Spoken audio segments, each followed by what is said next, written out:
La lección 2 está dedicada a la identificación de modelos de proceso, que son modelos de caja negra sencillos, muy utilizados en la industria de procesos. La identificación consiste en la determinación de un modelo a partir de la respuesta experimental del sistema. Esta respuesta, es decir, el conjunto de valores de entrada y de salida, se obtienen a partir de ensayos experimentales diseñados específicamente para mostrar la información que yo quiero extraer de este sistema. En este diagrama se ve el procedimiento típico de la identificación de procesos. Se puede ver cómo a partir de unas ciertas entradas bien elegidas se calculan las salidas del sistema a partir de la realización de ciertos experimentos. Si yo tuviera un modelo, mediante simulación podría recrear cuáles son las salidas esperadas de este modelo a partir de las entradas que he aplicado al sistema y compararlas.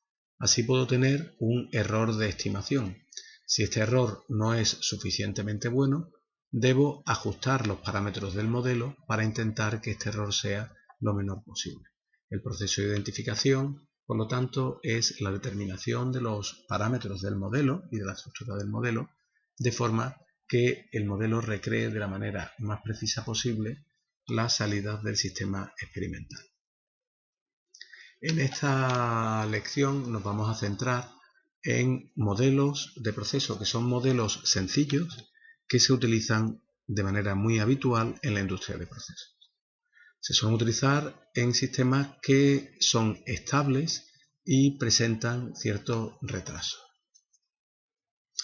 Estos modelos básicamente lo que describen es la dinámica dominante de los procesos. Estas dinámicas dominantes en ocasiones, sin ser una representación muy precisa del sistema, son suficientes para el diseño de controladores. Por ejemplo, las reglas de ajuste de PID de Ziegler-Nichols se basan simplemente en respuestas en escalón. Los modelos de procesos que se utilizan pueden ser los siguientes. Para describir las dinámicas dominantes se suelen hacer respuestas típicamente en escalón y se distinguen entre que el comportamiento sea sobreamortiguado o subamortiguado. Si los sistemas son sobreamortiguados, se pueden aproximar de manera, lo más sencilla posible mediante un sistema de primer orden o un poquito más sofisticada mediante un sistema de segundo orden sobreamortiguado, los conocidos como sistemas aperiódicos. Si es subamortiguado, pues se suelen aproximar directamente por un sistema de segundo. Otra descripción de modelos de proceso es mediante la respuesta impulsional y otro es mediante los diagramas de modes obtenidos experimentalmente. Una característica de los modelos de proceso es que son modelos fácilmente identificables mediante entradas sencillas que se pueden aplicar, prácticamente por cualquier instrumentación que hay disponible en la planta. Y sin embargo, el posible problema que pueden presentar es la presencia de perturbaciones y ruidos en la respuesta experimental que se obtiene. Por lo tanto, normalmente lo que se suele hacer para evitar este problema es realizar varios ensayos y promediar las respuestas obtenidas o el filtrado de las señales que se miden.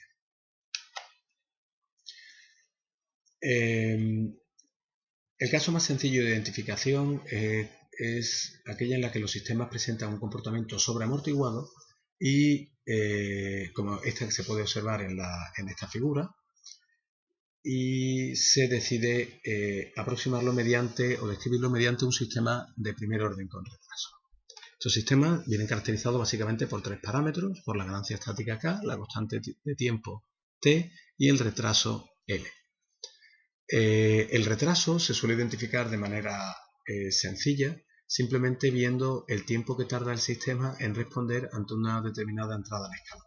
Por ejemplo, en esta curva que se muestra aquí, se da un escalón en el instante t igual a 5 y se puede ver la respuesta a partir del instante 5.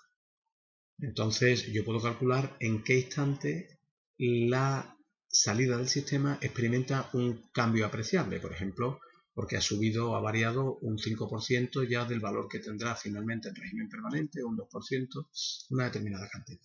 Entonces este tiempo se identifica como el retardo y luego la constante de tiempo se puede calcular como el tiempo que tarda el sistema en alcanzar el 63% menos el tiempo del retardo.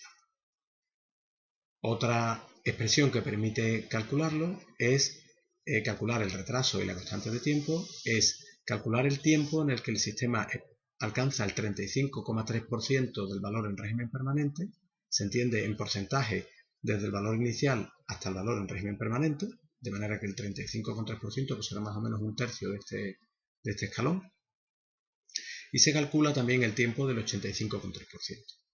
Entonces el retraso se puede calcular mediante esta expresión y la constante de tiempo mediante esta otra.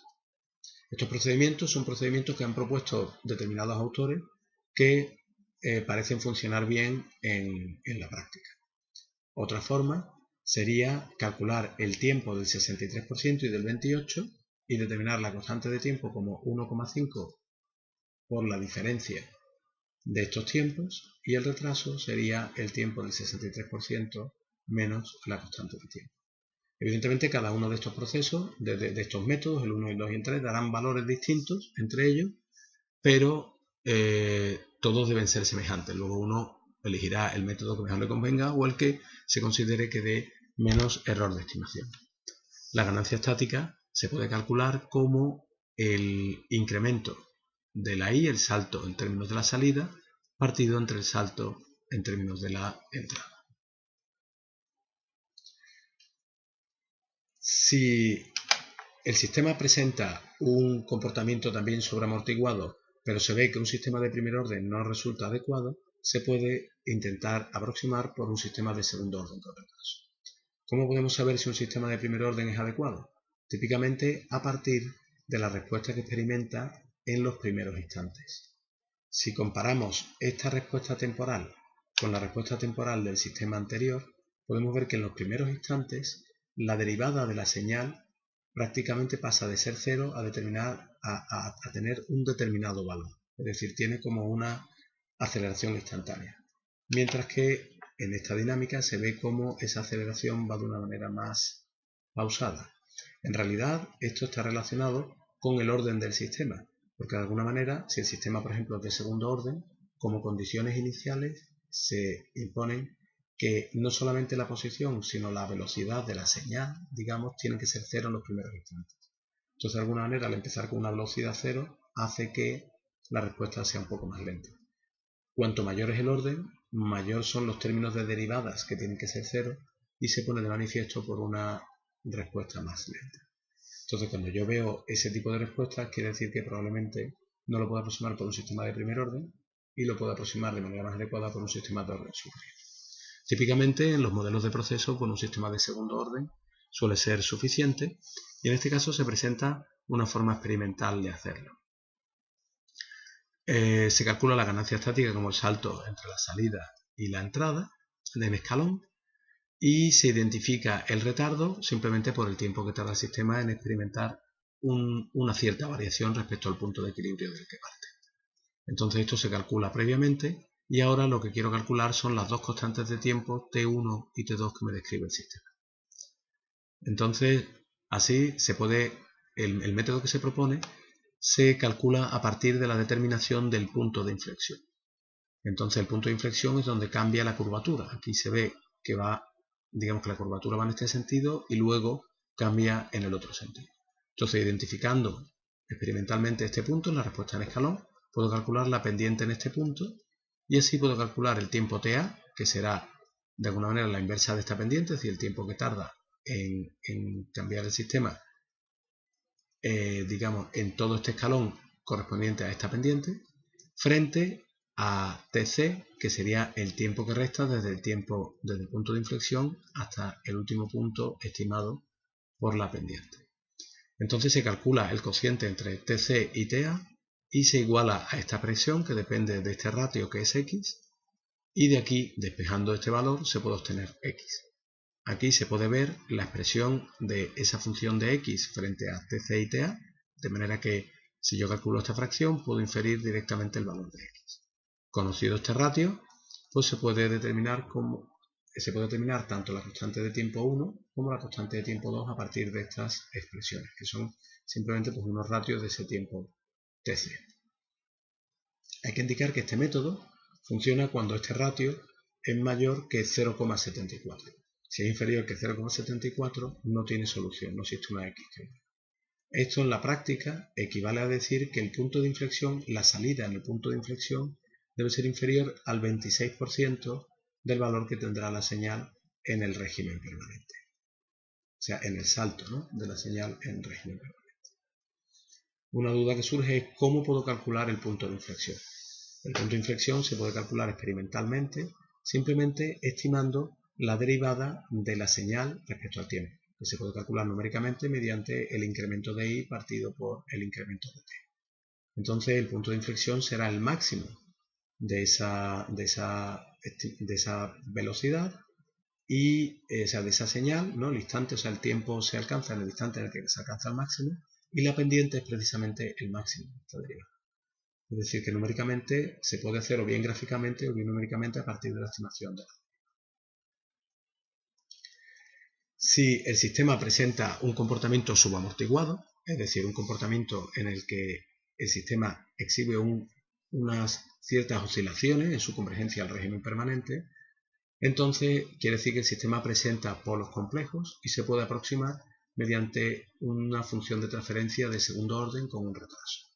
Así puedo identificar L simplemente como el tiempo que tarda en responder la señal desde que se da el escalón, y típicamente para inferir los parámetros de este sistema de segundo orden, pues se mide la sobreoscilación, que es la relación entre el valor máximo, entre el salto que experimenta en el máximo y el salto en régimen permanente, ese porcentaje, y un tiempo que suele ser o el tiempo de subida o el tiempo de pico.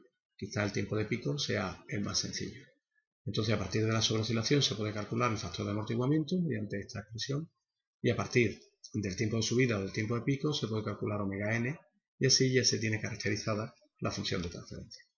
Como se puede ver, estos modelos simplemente describen la dinámica dominante, que puede ser sobreamortiguada o subamortiguada, es decir, cuáles son los polos dominantes del sistema, y se suelen utilizar para diseñar controladores PID de manera muy sencilla. En el caso en el que estas respuestas que se infieren a partir de estas expresiones, no se consideren adecuadas, o se quiere utilizar un método más sistemático, se puede utilizar técnicas basadas en optimización. En particular, una técnica basada en mínimos cuadrados. Por ejemplo, si yo asumo que mi sistema viene dado por dos polos reales con retraso, quiere decir que la salida del sistema en escalón tiene esta forma, una constante más una forma exponencial más otro término exponencial, en el que vienen caracterizadas por 6 parámetros: los coeficientes, las velocidades de estas exponenciales, que serían las inversas de las constantes de tiempo, y A6, que representa el retraso.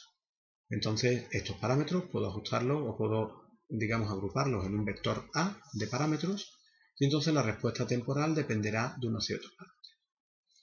Una vez que tengo la respuesta experimental, le resto el punto de funcionamiento y tengo ya la respuesta experimental adecuada, muestreada con un cierto tiempo de muestreo TM. Entonces, puedo, para cada instante de tiempo, estimar para un conjunto de parámetros determinados A cuál es la estimación de esa respuesta en esos instantes y compararla con la respuesta temporal. Esta discrepancia me dará el error de estimación, que depende del conjunto de parámetros elegidos. Entonces, así puedo calcular cuál es el valor de los parámetros A que me minimicen, por ejemplo, el error cuadrático medio de las respuestas que haya obtenido experimentalmente. Esto es un problema de optimización no lineal, pero existen algoritmos que permiten resolverlo de manera numérica. Por ejemplo, en MATLAB existe la función fminSearch, que me permiten determinar esto de manera numérica y en un tiempo razonable. Entonces, así podría obtener cuál es el conjunto de parámetros A que me dan un mejor ajuste a la respuesta temporal y así calcularlo. En el caso que desee una descripción del proceso sencilla, pero digamos que no solamente se centre en las dinámicas dominantes, sino con un mayor espectro de representación, se tiene que ir a otro tipo de modelos caja negra. Uno de los que más se utilizan es la respuesta impulsional finita.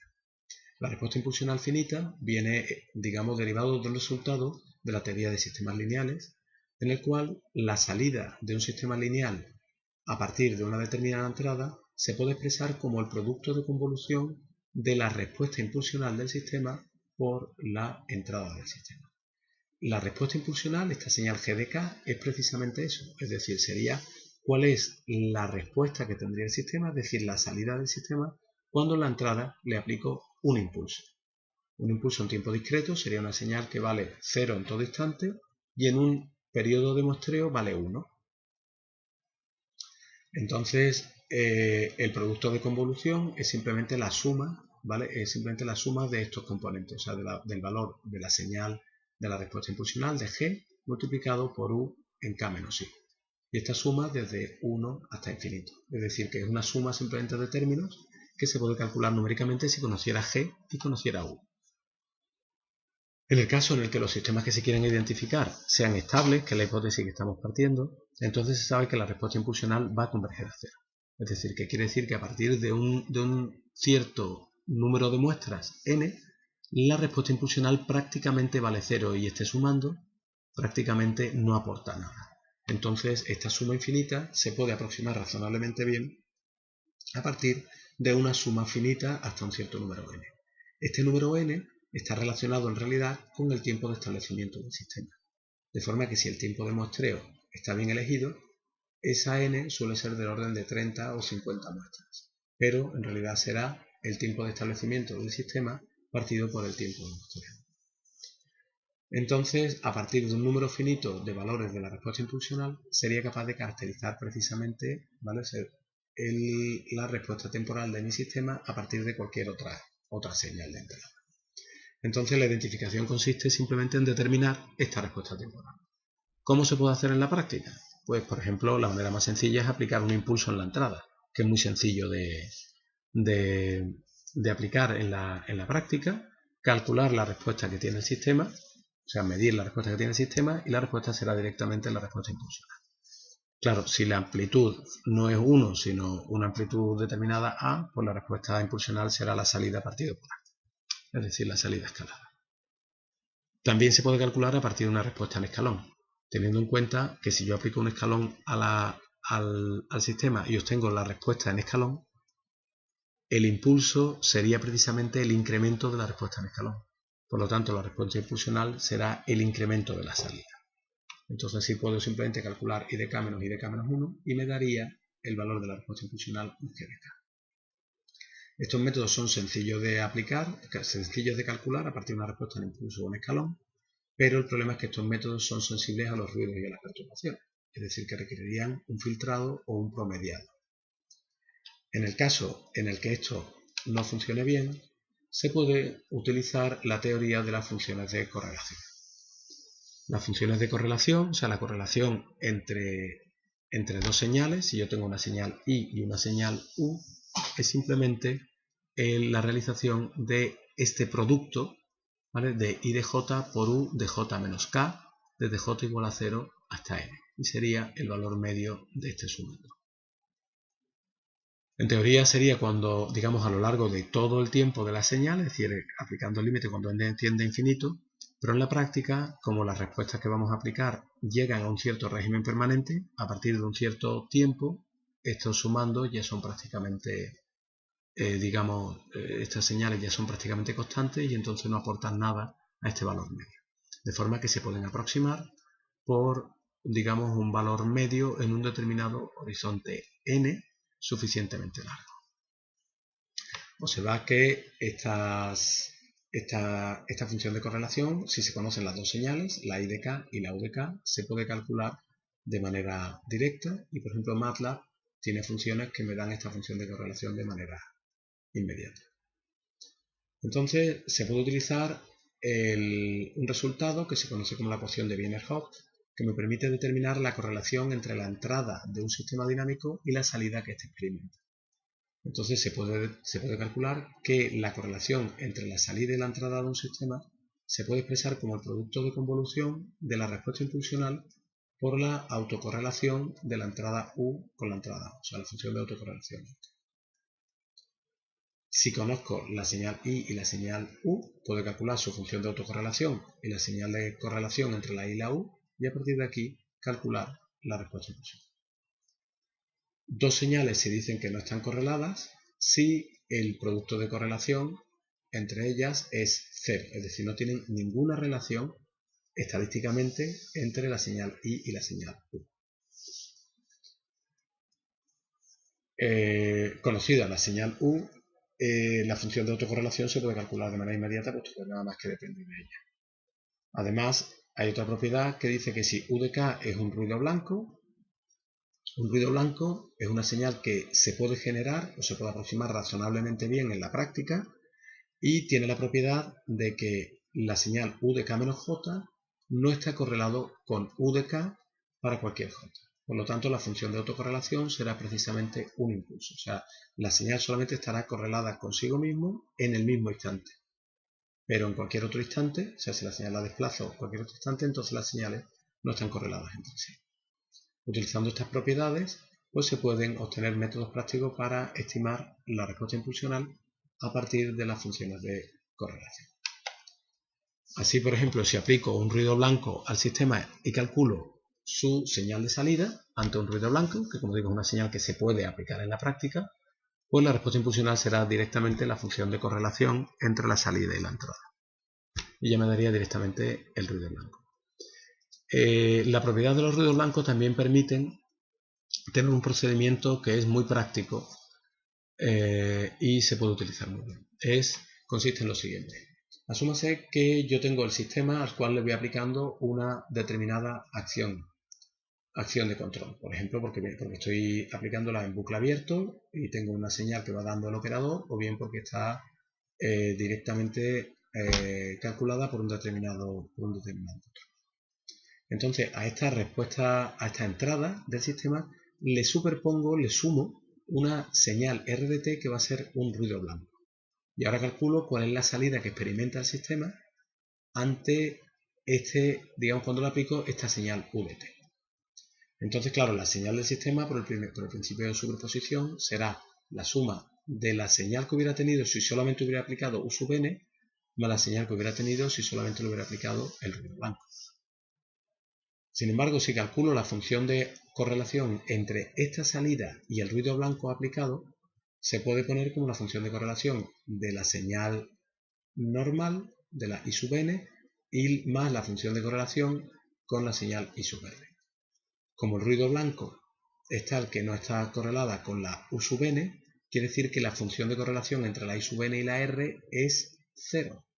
Por lo tanto, la función de correlación entre la salida obtenida y la R es prácticamente igual a la salida de correlación de la salida que hubiera tenido, de haber tenido el ruido blanco, por el ruido blanco. Y esto será igual a la respuesta impulsional. Es decir, que el ruido blanco lo puedo superponer a cualquier señal que tendría, digamos que se esté aplicando sobre el sistema dinámico en cualquier instante, y la función de correlación con el ruido blanco que acabo de superponer me daría directamente la respuesta impulsional. Si no soy capaz de aplicar un ruido blanco al sistema sino otra señal que no tiene esta propiedad, pues de la ecuación de Wiener-Hopf puedo obtener precisamente un sistema de ecuaciones, es decir, conocería esta respuesta en todo instante y así tendría, y esto también lo conozco, por lo tanto lo único que tendría que hacer sería determinar cuánto vale g de k. Si hago, digamos, este ensayo durante mucho tiempo, pues podré determinar estos coeficientes mediante una resolución del sistema de ecuaciones, por ejemplo, mediante mínimos cuadrados. Otra forma de describir los sistemas dinámicos lineales mediante modelos de proceso, digamos, con una mayor precisión que la dinámica dominante, es obteniendo un diagrama de bode experimental. El diagrama de bode experimental me caracteriza la respuesta frecuencial del sistema, y como todos sabemos, con la respuesta frecuencial, con el diagrama de Bode, ya tengo la información suficiente para poder describir el sistema en un determinado ancho de banda y para poder diseñar controladores que sean válidos en ese ancho. Pero claro, el problema que tenemos en este caso, en la práctica, es que si yo tengo un sistema dinámico del cual no tengo información, lo primero que necesito es saber cuál es el ancho de banda para poder identificar mi sistema en ese rango de frecuencias. Afortunadamente existe un procedimiento que me permite estimar de una manera bastante adecuada cuál es el ancho de banda de un sistema a partir de un ensayo muy sencillo. Este es el método del relé. El método del relé consiste en realimentar el sistema simplemente con un relé. Es decir, yo parto de mi sistema en un punto de funcionamiento y ahora implemento un relé. Un relé será simplemente un dispositivo que me da la señal, una entrada de acción, una acción de control máxima si la señal está por debajo de la referencia de un sub-0, en este caso, que es el valor del punto de funcionamiento. Es decir, si todavía estoy por debajo del punto que quiero, le aplica la acción máxima. Y si estoy por encima del valor que quiero, pues aplico la acción mínima. Este es el relé en el caso de acción directa. Si la acción fuera inversa, pues los valores aplicados serían los contrarios. Entonces yo tomo un valor máximo que será el valor que tenía en el punto de funcionamiento más un cierto valor delta, suficientemente pequeño, y el valor mínimo pues será un sub-0 menos un cierto valor delta. De manera que lo que voy a hacer va a ser ir conmutando entre valores cercanos al punto de funcionamiento para obtener un modelo válido en esa vecindad. Entonces la señal del sistema controlado con un relé es siempre una señal oscilatoria en torno a I sub 0. Entonces en esta respuesta temporal que obtengo calculo cuál es el periodo de oscilación y la amplitud de esta oscilación. Entonces el ancho de banda, es decir, la omega 180, se puede calcular como 2pi partido por el periodo, es decir, que será el periodo de oscilación, es básicamente el periodo crítico, y el margen de ganancia, es decir, el módulo del diagrama de Bode en esa frecuencia, sería 8 delta partido por la amplitud y por pi, donde delta es el incremento que había dado a la U, como había definido U máximo y U mínimo. Entonces, claro, esta información es muy interesante para el diseño porque me está dando el ancho de banda y también el margen de ganancia, que es un valor fundamental para analizar la estabilidad, y existen métodos de ajuste, por ejemplo, de PID a partir de estos dos valores. En nuestro caso lo voy a utilizar simplemente para tener el ancho de banda en el que quiero calcular el diagrama de Bode experimental. ¿Cuál es la forma más sencilla de obtener el diagrama de Bode experimental? Pues simplemente excitando a mi sistema mediante ondas sinusoidales. Es decir, aplicaré una UDT que en torno al punto de funcionamiento le aplico una señal sinusoidal de una determinada frecuencia, con una determinada amplitud mucho menor que el valor del punto de funcionamiento, es decir, pequeñas oscilaciones en torno al punto de funcionamiento. Entonces esperaré que el sistema alcance un determinado régimen permanente, que será una oscilación también en torno al valor que tenía en el punto de funcionamiento. La teoría de sistemas lineales nos dice que la amplitud de la salida está relacionado con la amplitud de la entrada a través del módulo de la función de transferencia de g de j omega en esa frecuencia. Y el desfase temporal está relacionado con el argumento. Entonces, si yo calculara la amplitud y el desfase de esta señal de salida, tendría un punto del diagrama de Bode para esta frecuencia. Entonces simplemente elegiría un conjunto de frecuencias adecuadas al ancho de banda y determinaría experimentalmente el diagrama de Bode. Entonces el diagrama de Bode experimental es muy sencillo, simplemente consiste en excitar el sistema en determinadas frecuencias y calcular la amplitud y el desfase de la salida para cada una de estas frecuencias y así obtener puntos en el diagrama de Bode correspondiente a las frecuencias elegidas. Si hubiese ruido en la salida, entonces es necesario filtrar la salida de manera adecuada, con un filtro, digamos, adecuadamente diseñado y calcular la amplitud y el desfase. El problema está en que el efecto del ruido se superpone a la dinámica y esto podría inducir ciertos errores.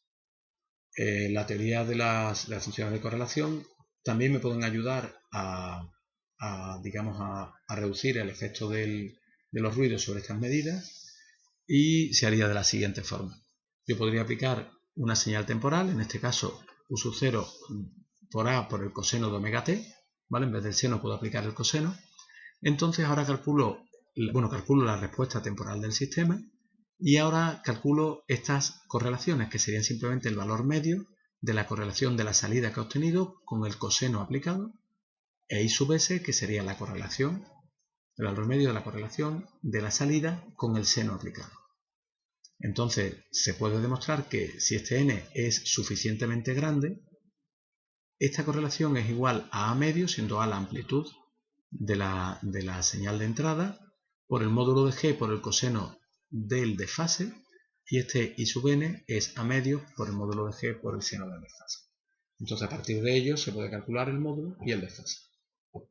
Simplemente IS entre IC me daría la tangente del desfase, y así calculo la tangente, y así calculo el desfase, y la raíz cuadrada del cuadrado de estos dos términos pues me daría directamente A medios por el módulo. Y así puedo calcular el módulo de G. Y podría determinar el diagrama de Bode experimental. Con esto terminamos la lección dedicada a los modelos de